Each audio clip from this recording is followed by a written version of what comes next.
Rush poker, I wanna play some rush poker. Oh, play some rush poker. I wanna play. Here I do have a gut shot, and I expect that guy to be completely full of shit a lot and to fold to my check raise quite a lot too. He snaps, which tells me that he must be pretty weak. I'm gonna put him on a 10 quite a lot, or some like Broadway for a gut shot. So I think my second barrel is very profitable, especially with my open-ender there. So that was a good spot to do that. Another good timing tell. I'm gonna be relying on timing tells a lot when I'm playing in an absolute vacuum like that.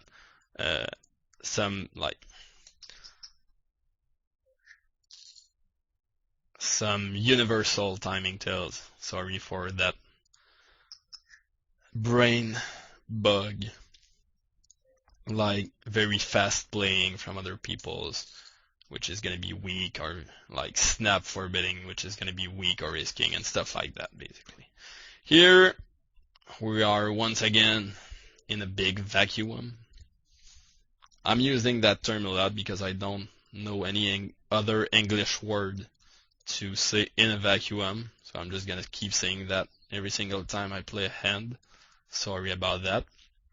I get lead on, I have middle pair and a gut shot, and it's an easy call. Nothing much to say there. If you play that hand any other way, you should not be listening to that video. I think I'm gonna raise. I'm crushing a lot of his limb calling range from a fish there. He's gonna have a lot of weaker kings and queens when I do flop king or queen as a top pair, which is very good for me. Here he thinks for a while before betting. I'm gonna assume that he's strong most of the time on that board and he's going for some thin value because the board did get scary. And he could be going like thinking in his mind that he's going for a pretty thin value with like king queen or something like that. I could raise, but then again he's gonna have like some nuts in his range. I don't think he's bluffing much because the board is just connected too much. He could have like some low two pairs too that he's playing that way or whatever, so I don't think it's a call or a raise on the river. I think fold was pretty much the very best option there. That's pretty much the best spot of the night against a regular who's gonna think that I'm 3-betting, and he was likely to 3-betting like because I'm fooling around and I'm DrGiggy playing rush poker, and I must be drunk because it's 4 a.m. And IR the dunk here, just limbs under the gun, which is weird, but I don't want to raise because 2 blinds are short, so I'm just gonna limb that and try to flop a set, which I do not do. Yeah, I'm gonna bet because I think his range is gonna be a lot of straight draws, more than jacks actually. He's gonna have like he could have some jacks, but there are a lot of king queens and stuff like that when he does check call the flop. So I do crush a good part of that range. I could call the check raise sometimes, and he's gonna have like 6-7 and 7-8 that's gonna peel. So, and I expect him to check call most of these ends. Once again, an unknown 51 player. But here when he just like make it 5x, my bet just a fold. It's probably like flop the set and he's trying to, I don't know, our top, either a set that's trying to maximize value or a top pair that's trying to protect. If he had like a draw, congrats, he got me there. But yeah, that exact board with king 9 I think is a much better bet than, let's say, if there was a flush draw, because I expect him to check raise quite some more. I expect people to check out that Jack 9-5 rainbow board a lot more than check raise it, and that's why I'm willing to bet my middle pair there rather than check it, basically, because I think I'm getting more value that way.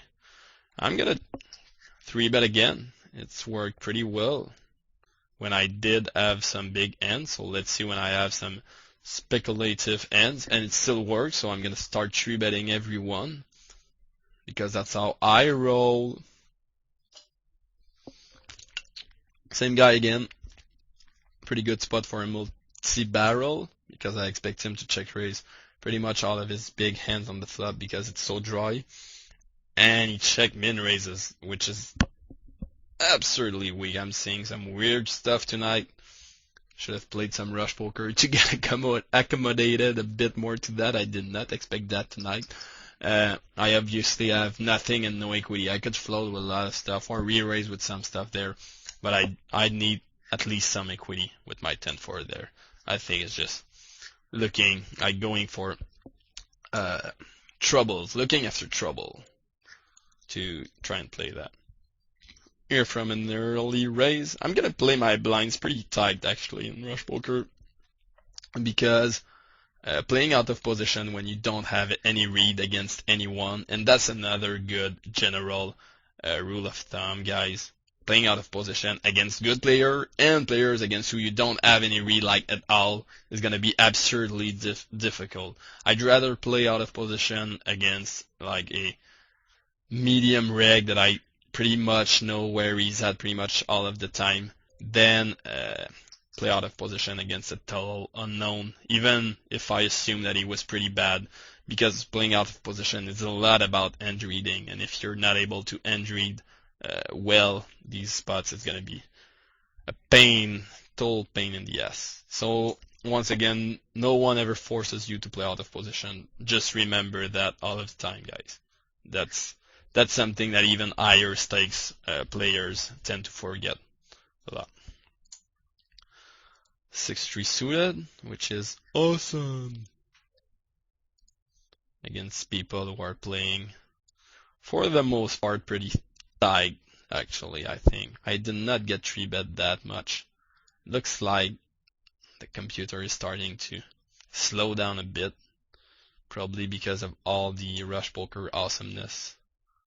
It's like too much for one computer. But we should be able to keep on playing. And I'm probably not finishing that video until I'm up. King Jack suited, I could 3-bet, but it's suited and it's way too good looking. So I'm gonna take a flop in position. I don't mind playing in position against unknown players because most of them are always, not always, but most of the time willing to turn their end face up, and like getting good reads is gonna be a lot easier. 2 pairs. I should have taken a screenshot of 2 pairs and then not straight. I did bet here because I expect him to check call some aces with that scary of a board. That did not happen, and I'm gonna raise here because I have the absolute nuts. Pretty small putt, and I could be fooling around. I can be representing some gut shots or jack queen or stuff like that. And I am going to barrel and obviously try to filt him. I think the stack sizing, I'm gonna go with something that looks weak actually, between 16 and 18. Pretty standard. Here I'm gonna c-bet. I can go a bit smaller against a $36 guy, since I don't expect him to be making that many moves, just because he doesn't have the chips to. He takes quite some time and then makes the call. I'm actually less likely to multi-barrel there, because when they do take some time on that kind of board, it's more likely to be a queen, which was asking himself, am I raising or am I calling there? Quite some time actually. Here on that board, I'm not very comfortable calling multiple barrels, so I could take that, and like when I did check call that my jack 10 on a jack high board, since I'm a bit more comfortable, and that could be a mistake again. That could be assuming that the guy is pretty good, because if I check call king 10 there, I'm pretty much turning my hand face up. And when you're playing against good player, you don't want to ever turn your hand face up out of position, basically. Here I might have overthought the spot a bit, and I probably should still have check call because of all of the draws and my stack size. And when he raises me with pretty much anything, it puts me in a really gross spot, and I just can't go on with the hand. I did not want to turn my hand face up, and I wanted him to peel the flop with like all of his gutters or all of his weaker tens, which he's gonna have quite a lot in the cutoff. button situation, and then be able to play the end after that.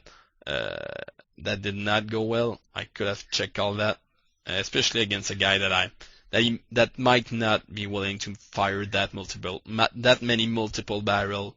I think, check call one profitably and then fold to a turn bet. And I hear people ask me all the time these questions, like,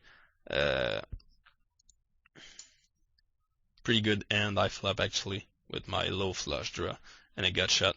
That's good kind of board that you want to flop when you do re-raise with 9-10 off in position.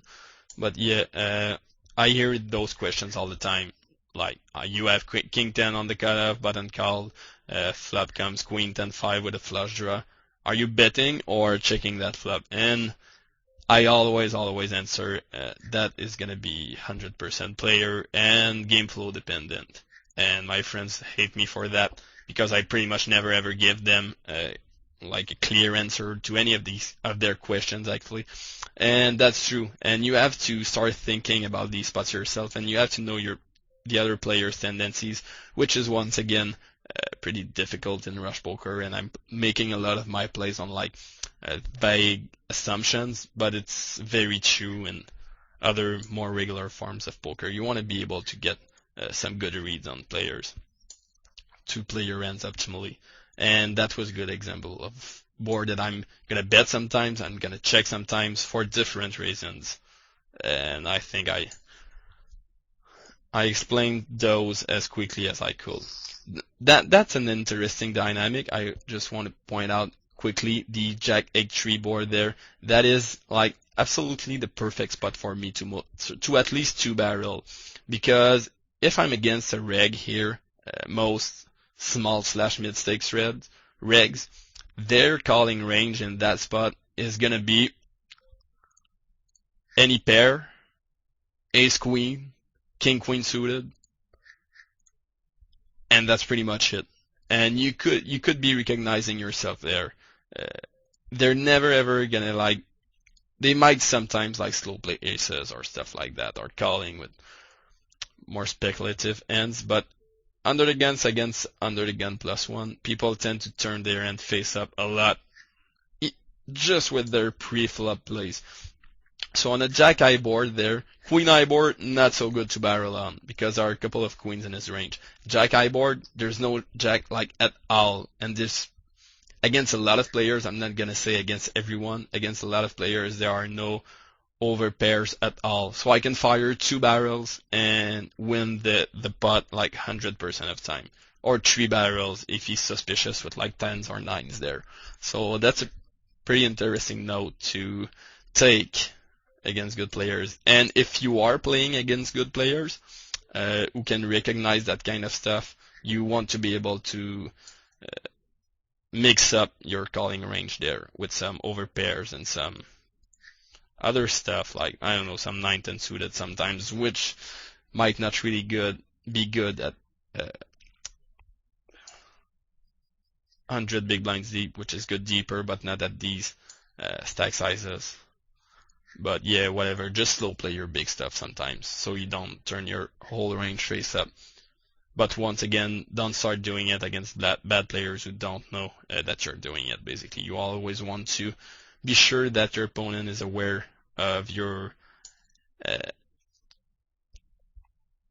tendencies and your imbalances in your ranges before trying to switch them to be balanced, because otherwise it is just a waste of time and a waste of money most of the time for you to try to balance yourself when your opponents aren't even paying attention. Here I'm gonna see that. See what happens. Here I turn a pair, which is gonna be good sometimes on that board.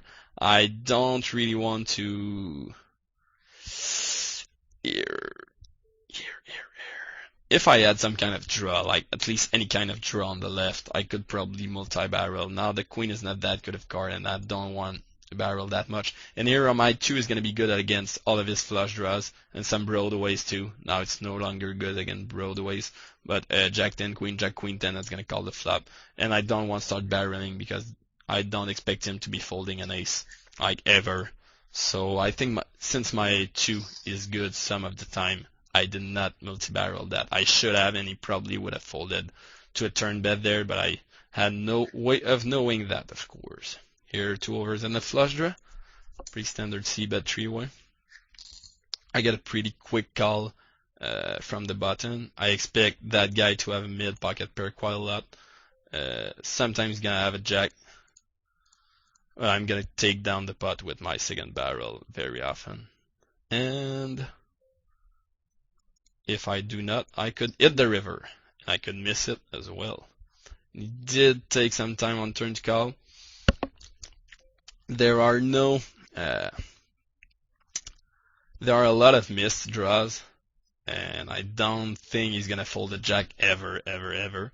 Once again, that's making pretty deep assumptions. And there are no pair that have there's nothing in his range.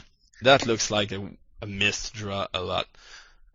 Missed flush draw, but since he could have the ace high flush draw that he's turning into a bluff, I cannot call that. If I had the ace high flush draw, I would call that river bet, but now I can't. But yeah, what I wanted to say, and that's a good board reading exercise, is that on the turn, when he calls, there are no like mid pairs that have a draw with their mid pairs actually. If the board was like 5, 6, 8, I would be very, very much more willing to 3-barrel that, because on a 5, 6, 8 board, his range is going to be a lot of 6, 7, 8, 7, 5, 7, 8, 9, and stuff like that are gonna fold the river bet pretty much every single time. But here on that board, there are absolutely no hands that the board disappeared. And obviously, flop comes ace high. There's such a big gap between the ace and the 3 there that I can go ahead and try to get one street of value from any pair between the ace and the 3, and then check and hope he checks down those hands basically. I don't expect him to turn them into a bluff that often. So I hope I did get some value from jacks, 10s, 9s, queens obviously, but now he would have hit the river. If he's betting, I'm pretty much done with the hand, and he's betting pretty strong. That's going to be ace queen a whole lot of time. For me to call here, I would have to expect him to be turning 8-8 into a bluff, which I don't think I'm going to be seeing that often. But yeah, back to what I was talking about on my board reading exercise, if the replayer wants to cooperate. And yes, maybe. That is some sport, Rush Poker, I'm telling you. There are absolutely no hands that call the flop and call the turn that like were drawn the flop and now picked up some pair on the turn, except for like his 8x of hearts, which is pretty small part of anybody's range basically there. So if he had, like I said, the other range that I was talking about, etc. The other, if the 3 is a 5, basically, I'm willing to 3-barrel more. But now on that board, since there are not a lot of like pair plus gutters and stuff like that on the turn, I'm not betting that. That's pretty much what I wanted to say. I hope it's clear enough. Here I'm gonna go for 3 streets of value against an unknown. I expect him to have ace queen some of time, but I do expect him to be calling me down with like jacks and 10s pretty much always, especially if I don't shove the river. He's never ever gonna find a fold on the river if I bet 34 instead of 46. I think that maximizes his call if he has jacks or 10s. And he did have ace queen, which is a very, very top of his range, and I owned myself there. So that sucked. But I still think I had some good value to get out of jacks or 10s. And that was pretty standard, I guess, for a hand. I could have checked back the turn or something like that if I expect him to like fold jacks or 10s. But most of the time, I saw him on a couple of times. Tables already could know who I am, even though that's not super likely. since he's from Germany or whatever. But he could be thinking that I'm bluffing a lot, and it's just very good hand to keep on valuing. If I had like Queen Jack, I would have definitely like checked either flop or turn, because King Jack would be a big part of his range. But now that I have King Jack, Queen Jack I assume is a part of his range without being a big part. Like I expect a lot of 51 players to defend Queen Jack suited out of position to 3-bet against players that they assume is pretty aggressive. So I did want to get 3 streets of value. I value town myself, but at the same time, I would have probably had to call a bet if I checked 1 street. So I'm not losing that much, and I'm maximizing, I think, for sure against tens and jacks there. So it's not that big of a crime. Here I did limp in position because of that guy was short. I didn't want like get limped and then limp re-raise from the under again. I think I'm gonna call again with that good of a hand on the button on a multi-way pot. I could flop something big, but I do not. It was close though. It was pretty close. And now he just smashes the pot button, and I don't think I can ever play that profitably. Ever. If I raise, I could, like, if the board was rainbow, I could go for some kind of raise and try to present basically only pocket trees, and some people are going to give me credit for that. And if I have a knit image, I'm going to be doing that like pretty much every time, because that's exactly the end, and I'm going to have every single time I take that line. But here with that flush draw here, he's never ever folding like king queen or ace king, so it would be pretty bad, I think. And I'm not winning that many hands, I'm telling you. I did elect to call in position here. I'm gonna vary a lot between calling and 3-betting. We did have some tangling with that guy, and I think he knows who I am probably, because I've seen him around for quite some time now. So I expect him to not respect my 3-bets a lot, and I do think that to a 3x open on small blind king 6 suited is very defendable. If I think that I'm better than the other guy in position, is going to play well. Flop a 6, try to check it down pretty standard. And he ends up having 2 pairs, which looks like the story of my session so far, people having pretty good hands. And folding when I do have good hands. I did get some good hands, but I did not get any value from those like ever, so that sucks.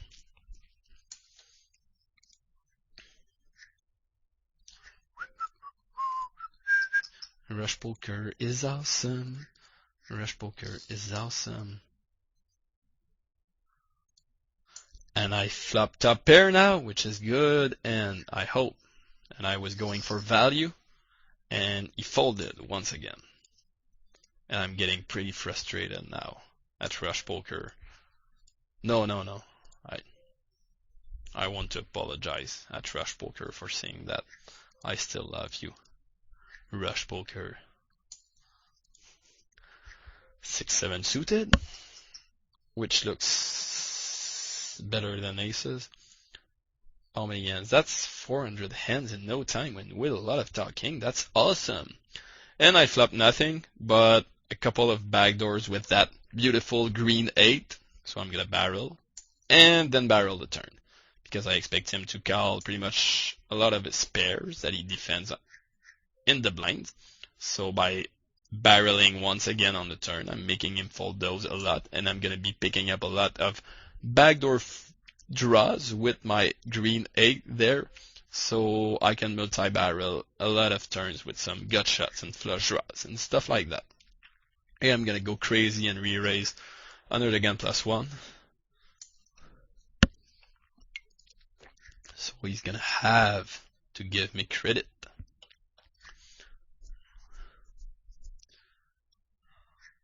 He has to have aces. He's re-raising from under the gun +1. Here I could squeeze, but my hand is way too beautiful for that against this guy, which I've seen a lot, which is probably a reg who could not be respecting my squeezes. So I want to play that hand, and I flop nothing once again. And a beautiful red queen 9 there. Here, not much to do. I'm a bit disappointed, but because I did not get that many good bluff spots or whatever. And I expect people to play their hand very, very straightforward in that sort of poker lots of the time. And I would have liked to get some very good bluff spots or whatever, but that did not happen. Unfortunately, it was a lot of like I suited cards on the flops when I cold called pre-flop, and then some button mashing from my opponents. Here I bet. I think that's a perfect board to lead on. He's gonna give up with all of his over pairs, over cards, no pair, pretty much every single time. And I can, if he calls and the turn brings up any draw, basically I can multi-barrel turn and or river after that. But the 7 coming on, I think, is one of the worst cards for me to keep on bluffing. He's never ever folding an overpair to even to 2 more barrels there, because it makes it less likely for me to have a set and more likely for me to have a drawing hand. So any 3, 8, 5, I could have barreled that, which is very, very good. So basically it's just a good board to bet on and not get raised that often. And pretty much never, from a random player, I'm never ever gonna get raised if he doesn't have like a very big overpair that he wants to protect, or a very big draw, or like a set or 2 pair, something like that. So yeah, it was a very good board to dunk lead on. I could make a video about dunk leading actually, because I've picked up a lot of stuff lately and I've thought a lot about dunk leading lately in my game, and I've added that to my game quite a lot. I'm getting pretty good at it, but it did not work out well once again. Like pretty much a lot of stuff in that session. Here 150 big blinds deep. I sure am willing to take a flop with the 8-9 suited, even out of position, against someone who looks once again like a multi-tabler / reg there. Don't think I can check raise that profitably. Don't think I can check call that profitably either. I think I just have to give up. It's not good enough. That gut shot's not good enough, and it might not even give me the nuts, because he could have very well king queen in his range, and I could lose a pretty big pot if I turn a 10 there and he has king queen. Gonna isolate the under the gun limper there and keep on rush pokering. No. No.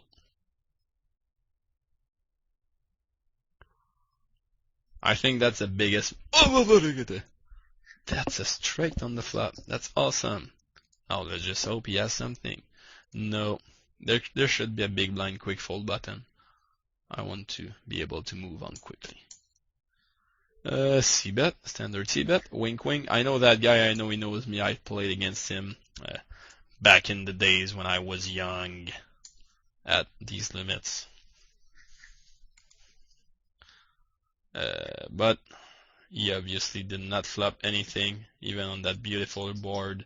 For him to have something, he decided, nope, today is not the day that I'm gonna have anything against your flop straight. And I flop trips, and he calls very quick. On that board, I expect him to have a 9 pretty often, or a Broadway pretty often. And I don't think he's calling down a 9 like for the rest of his stack. So I think I'm gonna go pretty weak, which gives me the double bonus of him keeping on calling with like all of his Broadway's gut shots, 10 jack, 10 queen, jack queen. And sometimes I could have gone even weaker than that actually, but I still wanted to get some value out of his 9s, some decent values. But yeah, I think that's really not a good spot for you to go big on your bet sizing there if you want to maximize your value. I should have gone a bit smaller, I think, but that might just be result oriented. Because if you go like $5 on that turn and he has, you go there and you bet $5 and he has 10 jack, 10 queen or jack queen, he's gonna go very, very often. Okay, he's betting so small, you must not have the king. Let's use the rest of my stack to try and represent the king. So he's gonna bluff with all of his flop gut shots. He's gonna try to bluff his life and then run into your king and then not be happy, and then you're gonna be happy. So it's pretty good to play with your bet sizings there. And I did try to find some spots to do that, to play with those quite a lot in that session. It did not work out every single time. Actually, not very well, but I'm normally pretty good at playing with those. And yep, that's it. And try to basically force people to make what I want them to make, which is very often the exact thing that you want to do when you're playing with your bet sizing.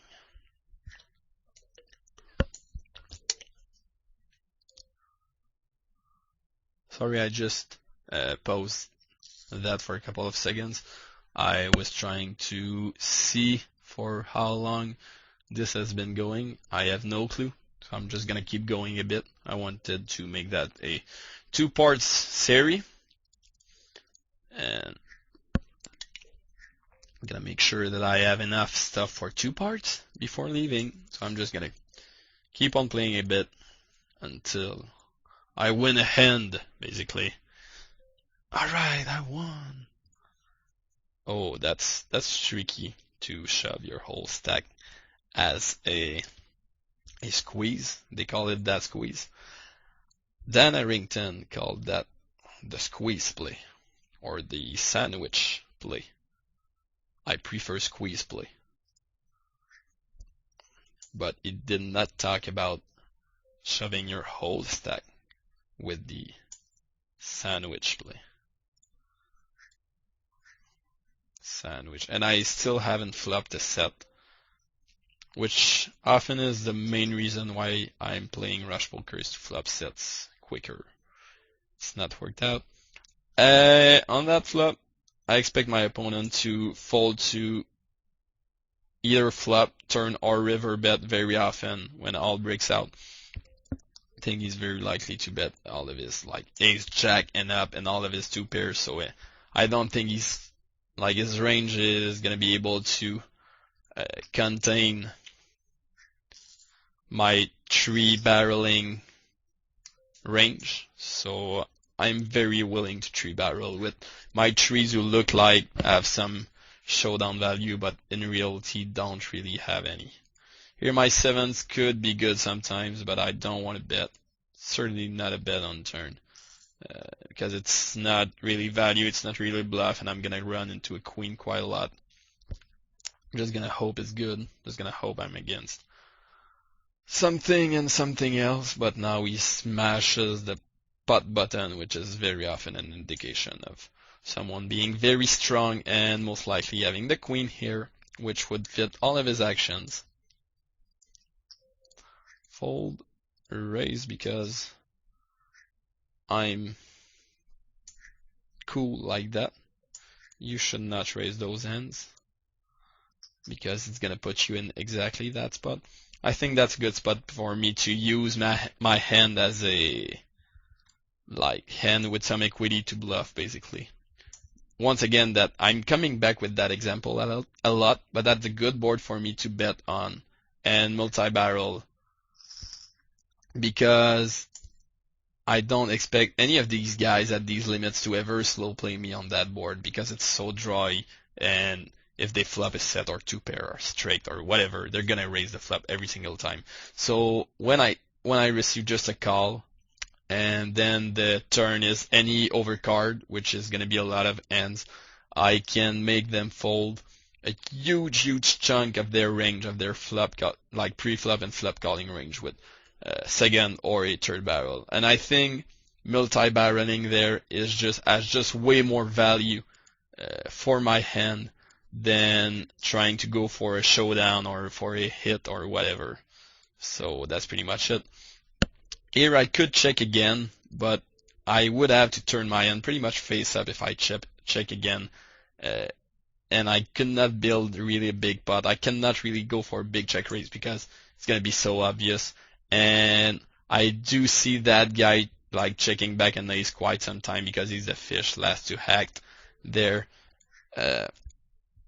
So I do want to bet to still get some value out of it, like any set, any ace queen, any two pairs or stuff like ace king with the green king or ace jack or ace 10 with the green jack or 10, not the 10 because I have it. Who are gonna call a turn bet but not gonna bet themselves, just check to see what happens and for pot control and all of that stuff most of the time. Or any ace with the green ace basically. And now when I'm so close to having a straight flush, but I do not have one, unfortunately. When I check that river, 4 flushes in general are, woohoo, I turn a straight, I'm never ever folding that in blind battle. Yeah, 4 flushes in general are gonna be hands that a lot of players are gonna be willing to bluff, and I'm gonna be calling down pretty light on 4 flushes most of the time. But that's just so bad. That's just so bad a card too. I'm gonna bet fold that. Pretty standard, I think. Bet like flopped and turn bet and then river bet fold. But yeah, coming back to that end.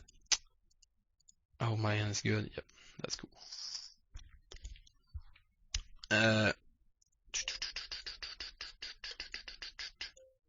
First, I'm gonna see what he had. He had king 8, and he did not believe me. Then, anyway, the hand that I had a flush, yeah, that disappeared. Anyway, like I said, I'm the kind of guy who's gonna be hero calling on 4 flushes boards a lot. But that time, with him having absolutely no total air in his range, he's never getting to the river with total air. He's always getting to the river with at least a very good green card or an ace, basically. And I expect him to check back any ace 100% of the time on the river. He's basically never bluffing with an ace on the river. So his range is going to be 100% when he bets the river. Very good green card. I expect either the ace or the king when he bets. So I don't think my 10 was any good, and I would have folded the jack and probably even a queen there of clubs. Whereas in other spots, I could call down with like bottom pair because there are a lot of spots where people can get there with pretty much nothing on the river. And as a general rule of thumb, people tend to bluff 100% of their air on the river when it is a 4 flush board. It's not true for everyone, of course, but that's something that comes back a lot from player to player. People, when they have nothing on the river 4 flush board, it's like a cheap, easy bluff. They pretty much always attempt it.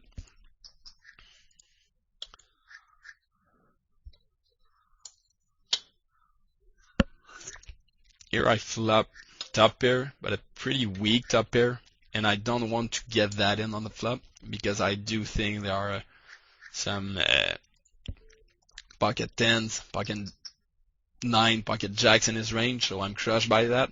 And if I'm not crushed, I'm most likely flipping if he has like an over card in a 6 that he could like check raise. So I'm willing to just check that back and play my hand a little deceptively. He's gonna assume that I have like ace king a lot, and when the turn breaks, I can get some set, some value. Now an ace turns and he still bets, which is pretty weird. I think it's going to be some random 2 cards who's trying a bluff on the turn, cheap bluff on the turn very often, because I just take back the flop and he's not really thinking. Guys tend to do that a lot. River is not a good card because he could have been bluffing with a 6 on the turn.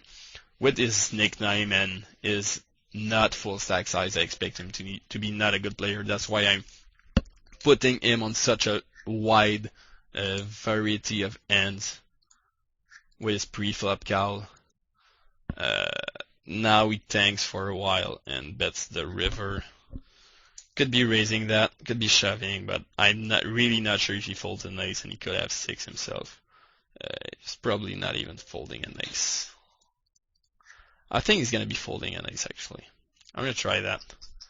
I think he's gonna have like ace jack, ace queen, and ace 10 quite a lot. And he cannot call with those. I kind of changed my mind while I was talking. Trying to hand read while I talk is a difficult task, but I did get there. With basically his river timing gave me the hint to shove there because he took quite some time. I expect him, if he has a 6, to bet pretty quick because there's not much of a decision other than bet there. If he goes pretty slow, it's gonna often be either someone who's asking himself in that position, should I bluff or should I not bluff, and then decides to bluff, or someone who's going for some thin value and then he's going like, oh, do I have value there? I might have some little bit of value, so I'm gonna call there. So that was my read, and I think my shove is good that time. I don't think with that scary of a board that he could ever call a shove with like ace 10 or ace jack or even ace queen.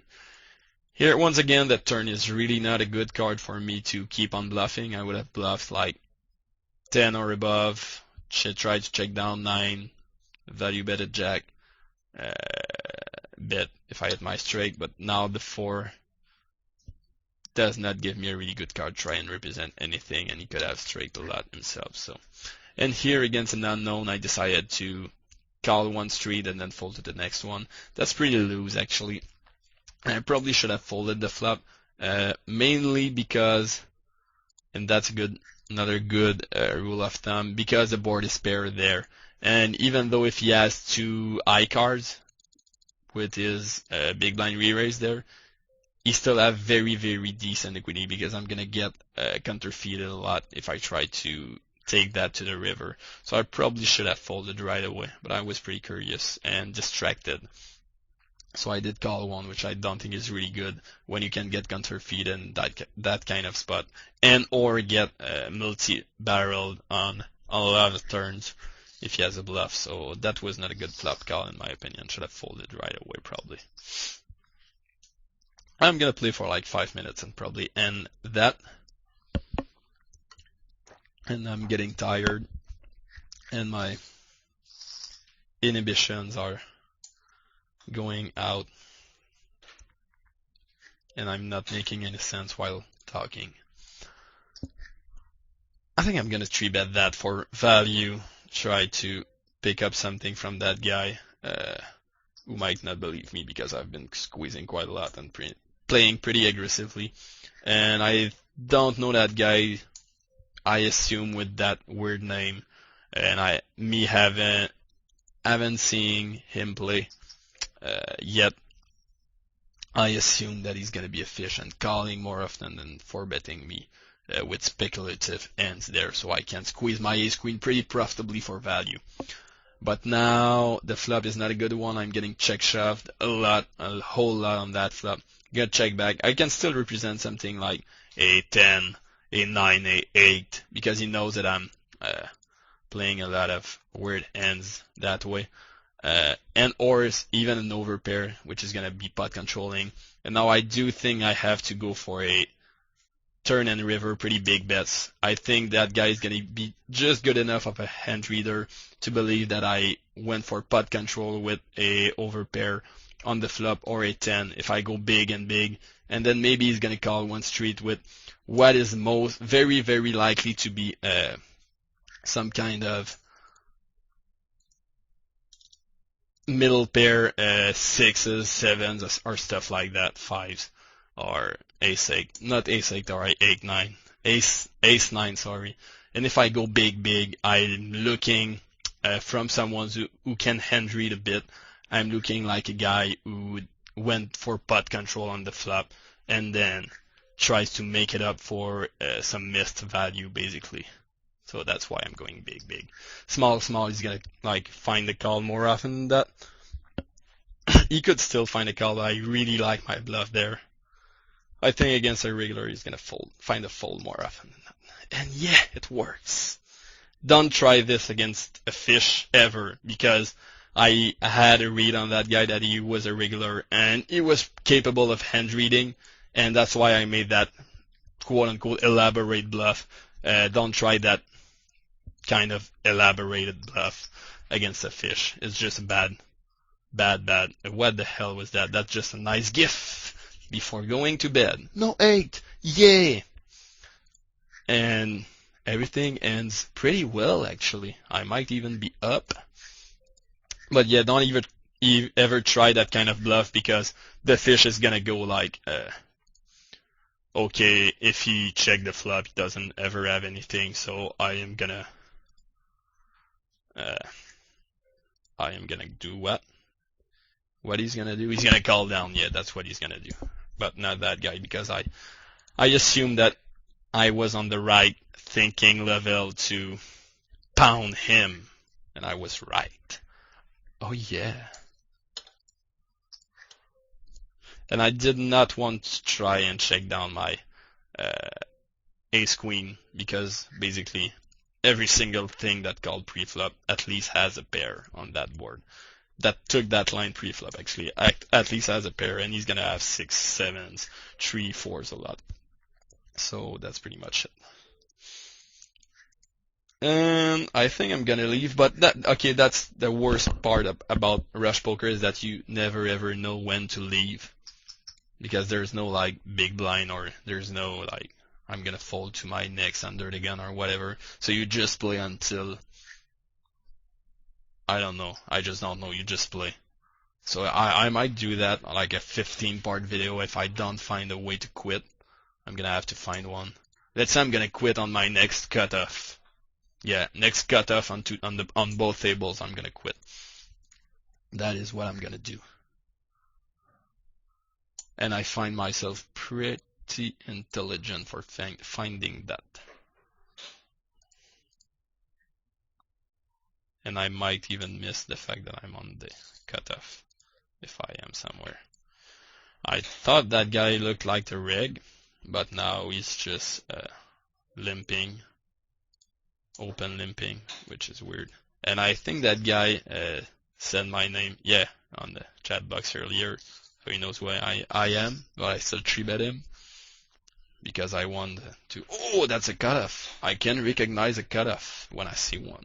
So I'm gonna go sit out next hand and play that hand, because I want to win my last hand always.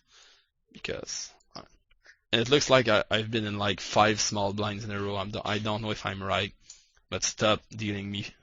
And no, that's not a cutoff, but that's good. And it could last forever. Like theoretically, I could never ever get a cutoff until tomorrow. So let's see. We will see, guys. We will see.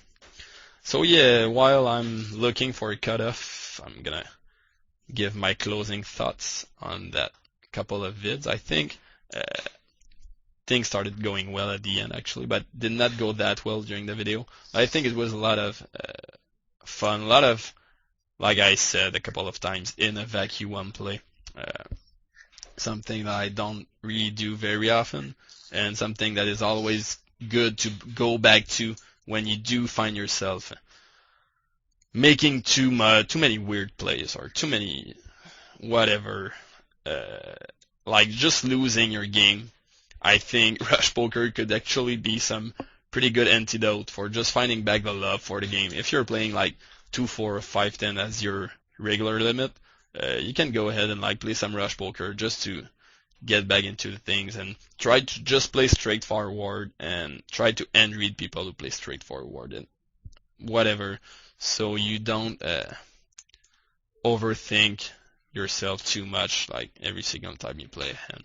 And I'm gonna be using rush poker a lot for that, actually. Now he has the pot left. It's not the best of turn cards. It pretty much is the worst. I'm obviously not folding that up pair. And he did not snap, so I'm good. And he folds.